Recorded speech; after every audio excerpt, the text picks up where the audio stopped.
So growing up Jewish and being indoctrinated with, we don't believe in Jesus. I mean, that's the defining thing in American Judaism is we don't believe in Jesus. He was a good teacher, a good rabbi, that's it. So when I heard Christians say, no, we actually believe he was God, like, wow, that's crazy. Yes, he's the Messiah. Wait a minute. And he rose again from the dead. Are you people on drugs? I hate to admit this, but I'm pretty sure that at least the way I understood it is I do all the talking. I'm the Christian. I know the truth. You're the non-Christian. You're lost. You don't know anything. So I'm just going to do all of the talking and deliver all the information. And all I'm hoping is that you go, yes. Hello, everyone. Dennis Allen with the Disciple Dilemma, along with my co-host Raymond Monroe. We're talking to professor, podcaster, author, and apologist Randy Newman today. Randy's written a book called Questioning Faith. Should disciples question their faith? Randy says absolutely.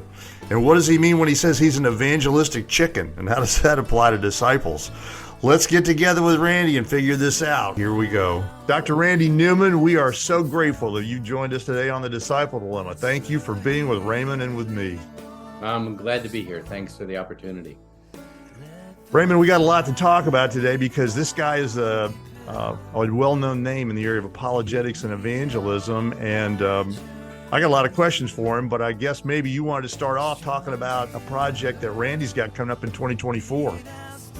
Yes, I do. I actually tried to do my homework late last night and watch some video clips from him, and it's sort of fascinating. And I understand the book is Questioning Faith. What role does questioning have with faith? I thought faith was believing things, not questioning things. What's the role of questioning in faith? We probably need to do more question asking in our conversations with people who are not Christians, rather than just preaching at them or dumping information on them, but asking questions and engaging in dialogues. And that just opened up for me just more and more conversations that I've had with people over the years. And so I wanted to apply some of the stuff I'd been teaching about evangelism and put it into a book that you'd actually give to a non-Christian, an evangelistic book. And I think that there are a lot of people today who are questioning what they believe or what they don't believe, or questioning whether they should even consider these things. So we played on that word questioning, but I'm very excited about this book. I feel like I finished writing it a long time ago. It's taking a long time before it actually appears.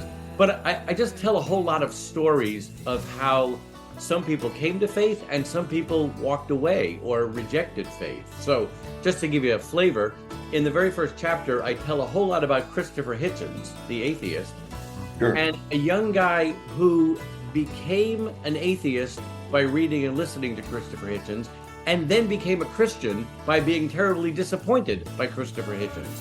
So I compared their two stories. And so that's the kind of thing that I'm doing in that book. And I'm really hoping that people who are doubting or wondering or reconsidering will sort of eavesdrop in on these people's stories and then consider points that I'm making along the way. That's fascinating. I actually did listen to a couple of your podcasts from other people in that, where you were talking about the role of using questions to engage people. And the thing that really struck me is you're really engaging that person as an act of love instead of trying to do a transaction. And we, in our time, have made Christianity a transaction between me and God, where I give you my faith and I get my get out of hell free card, instead of really talking about what does it mean to be in relationship with Christ. And so I'm really fascinated how your questions really allow you to engage people. And it seemed to me to be a fascinating strategy. How do you think this book, is that something I give to them, or how do I ask them a question? How do I ask an unbeliever a question that lets me give them the book in response? Well, it all starts with, look at how often Jesus asked people questions, or even more puzzling, look at how often he didn't answer their questions, but he answered a question with a question. I mean, it after a while, it's almost comical. You know, are we allowed to heal on the Sabbath? Well, if you had an animal that fell into the ditch, wouldn't you pull it out? Or can we get a divorce? What did Moses write? I mean, he answered a question with a question. And sure, that's very Jewish and it's cultural of that time and still of Jewish culture. But it's not just Jewish and it's not just first century. Teachers use this device all the time. We engage people in the thinking and the conversation process rather than us just doing all the talking and sort of delivering it and hope they receive it. You know, my early training in evangelism, I hate to admit this, but I'm pretty sure that at least the way I understood it is I do all the talking. I'm the Christian. I know the truth. You're the non-Christian. You're lost. You don't know anything. So I'm just going to do all of the talking and deliver all the information. And all I'm hoping is that you go, yes. But that's not the way Jesus engaged people. That's just not well, it didn't work for me. And so I mean, isn't that weird? I would talk and people would just say, please stop talking or something. But as I asked questions and answered questions with questions, we just got better conversations. And yes, I do think it's also a very good way. It's not a device, but it's a real expression of concern and care for people and love for people. So it's not a manipulative, if I ask you questions, I can get to the right place. It's, no, I respect the person because they're a person created in the image of God, and God desires a relationship. He doesn't want to see people lost. And so by engaging and listening and answering questions with questions, I think that's better. So to get to your question finally is I think we want to encourage Christians to have conversations with non-believers. And at some point, you know, say something like, well, would you be interested in reading something that could, you know, help our conversation go further? Ideally, we want them to read one of the Gospels. We want them to read the Scriptures. But there are all sorts of books that can also help them in the process. And there's some very, very good ones out there. I'm hoping that this new one that I've written can reach some people. On balance, it seems to me that more people come to faith because they're loved by a Christian person than convinced by a Christian argument. How would you look at that balance between my engagement with somebody, showing that I genuinely care about them, and my ability to articulate the gospel? I wouldn't pit those two against each other as if they were like watertight compartments. People need care and concern and compassion, but they also need their questions answered. There is a logical component to our faith. I mean, the Bible is a book full of words with arguments that are made. So I get a little nervous when people say, well, arguments don't matter as long as we just love people. We're whole persons and we do have brains and we have questions. So some people make the mistake of, well, no, there's no content, there's no argument, it doesn't matter, I just want to be your friend. Well, that's not evangelism. That may be friendship. I don't know what it really is, but then the other side is that it's only argument if we just convince people of truth, and so it needs to be all of it woven together.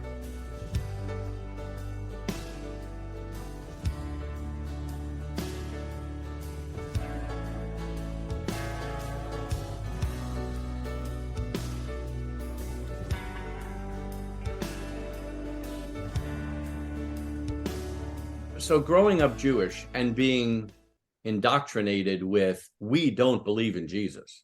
I mean, that's the defining thing in American Judaism is we don't believe in Jesus. He was a good teacher, a good rabbi, that's it. So when I heard Christians say, no, we actually believe he's God, like, wow, that's crazy. Yes, he's the Messiah. Wait a minute. And he rose again from the dead. Are you people on drugs? It's like, wow. So I had to be very, very convinced with logic and argument and reason. And that was a long process for me. But there was also that other side of, oh, these people are actually nice to me and they want to be my friends. And I very often say to people that when I first started going to this friend invited me to a church youth group, and he said that there wasn't going to be religious stuff. It was just fun. Now, it turned out that there was plenty of religious stuff, so I don't think he was but I heard the gospel, but I also saw the gospel. I saw people who really knew God in a personal way. They prayed all the time about things, and by the way, they prayed in English, which I thought was an unfair advantage. I thought you had to use Hebrew.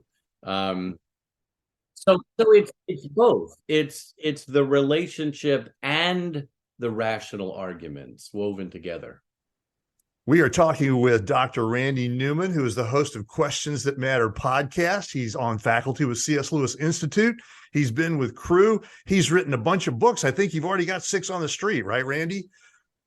Yes, although the on the street, that doesn't sound good. It sounds like people are just throwing them on the street.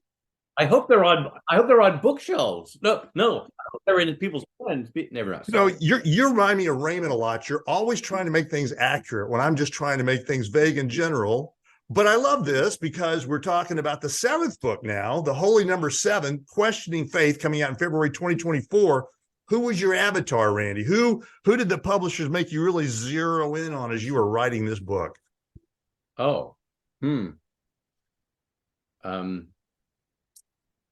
well, I don't think they made. Well, I'm not sure. I keep forgetting that you're a powerful author. The guys that beat me up and forced me to write, I had to keep the avatar card in front of my face all the time. How do you professional authors think about this? I'm guessing somebody was at the centerpiece of this book.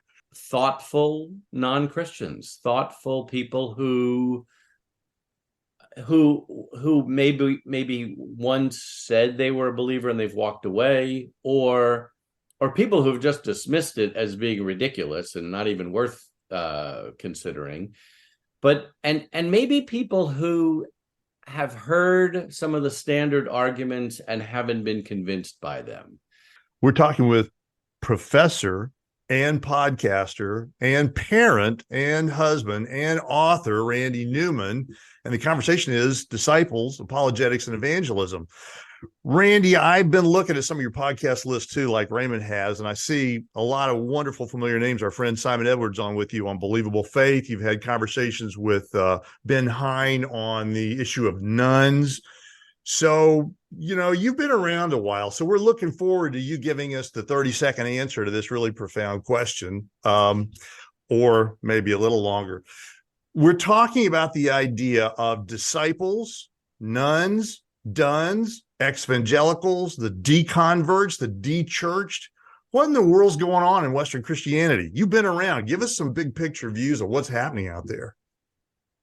For some reason, the word winnowing comes to my mind. Winnowing. I think there's a great sorting out, and I think a whole lot of people are leaving the church. Some of them because they're realizing their understanding of Christianity is not what really is the gospel. So I think some people are they see it only in terms of politics, and I think that they're going to winnow out and leave. And then there's a bunch of people who say they're leaving because you guys have made it too political, and then some people are leaving because the world has a lot of appeal to it right now. It really does. I mean, there's all sorts of appeals for sexual expression and prosperity, and you don't need the gospel if you're going to pursue those things. I do have sort of a fundamental question about exactly what you've just said and what we're talking about. One of the things that we've talked a lot about is discipleship is not a transaction, but it's our whole life, our identity. Yeah. And one of the challenges I think we face is that our generation grew up where everybody basically had a Jewish Christian idea that God existed and you were going to hell. And the good news was if you believed in Jesus, you didn't have to go to hell. So in many ways, that supported the transactional view. My understanding is that's no longer even a pertinent question to the generation that's coming up. and that really our John 3:16 is going to be, I'm the way, the truth, and the life. No one finds ultimate meaning, purpose, the goal in life, well, let's call him the Father, except through me. And so it seems to me that one of the things you're doing with your question approach is trying to get beyond that transactional understanding to really saying that being a Christian, one of Jesus's, is to know the truth that his kingdom is coming, and I'm a part of the advance of his kingdom. So it seems to me, would you see that kind of shift as part of this cultural shift away from being concerned about going to hell to being concerned about, does life have any meaning or purpose? Again, I don't want to pit those against each other. I mean, there is the very reality. I mean, it's called salvation. And a big part of what Jesus taught was there is such a thing as hell, and there is such a place as heaven. And so that is part of it. It's just that for a long time, I think we reduced it to only that. And so I think discipleship is helping people see and experience all of the fullness that God has for us as being created in the image of God and being recreated by the power of the gospel. Have we lost discipleship in the West as an understanding scripturally? I struggle as I look at the statistics of the exits from the faith, the people who are inert in the faith now. We've got the Pew and the IPPR study saying 8 out of 10 people in the pews have no Bible study, no prayer life. They attend church 1.7 times a month, no community. I'm thinking about the myriad of people who are mute. 90% of the people in the pews today don't even feel qualified or want to talk about their faith. And I'm kind of tossing this one to Raymond first, but have we not constructed in the West sort of a simplistic narrative thinking that, one, guys like Randy have all the answers, so I don't need to worry about it. We'll just toss people to him. Two, my job's to show up. My job's to show up, hit the pew, catch my latte, get the kids in Sunday school, go home, watch the football game. Have we taken apologetics into spiritual judo, evangelism into transactionalism, and allowed the idea of being a doulos, a bondservant of Christ, to be lost in this conversation? We've lost two things. One is the notion that all of us have a vocation that serves Christ, not just the pastor. And number two, that people come to become part of the church because of a loving community, not because of the effective presentation. And I think we've lost both of those. So we've turned the church into an institution like a health club. Okay, now that's kind of the track line I'm interested in here. And by the way, Randy, I just want to tell you that Raymond uses the word disappointed with me at least 7 times during every podcast. You've only gotten hit once. So, I mean, come on. Yeah, it's I've learned to live with it. It's just my cross to bear. And so what I'm really interested in kind of leaning into here, Randy, in your world, you talk to a lot of people. You've talked in front of a lot of people. You've worked with a lot of people. You've reasoned with a lot of people. How much depth do you sense in Western Christianity around the idea of discipleship versus the simplistic idea of get saved and let the apologist handle the tough questions? The main thing that we do with the C.S. Lewis Institute is this year-long discipleship program. People read a lot. They examine themselves a lot. They get into discussions and explore. And I mean, it's really pretty deep. And we've got lots and lots of people going through this program. We call it the Fellows Program. And we're getting requests from other cities and other locations to start things.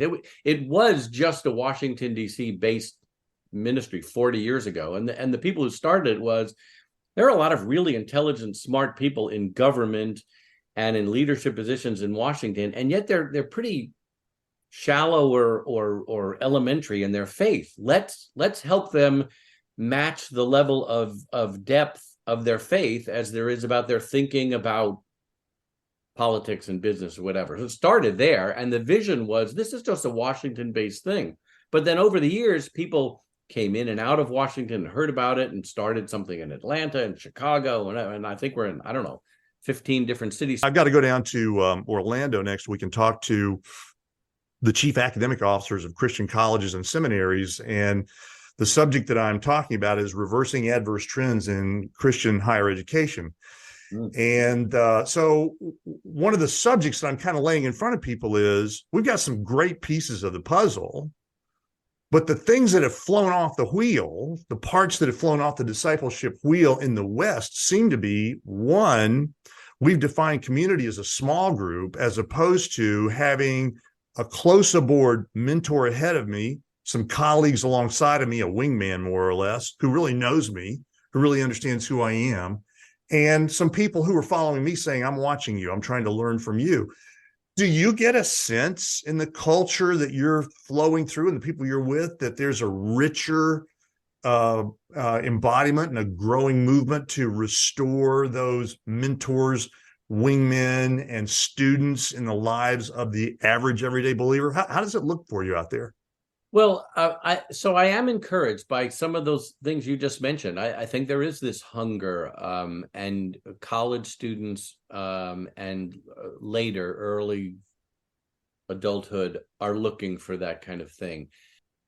Well, let me throw this at Raymond for just a second. Raymond, how does it look from your side of it in terms of people committing time for personal, close relationships? Do you see much of that going on in the world? And how does that look for you in the industry?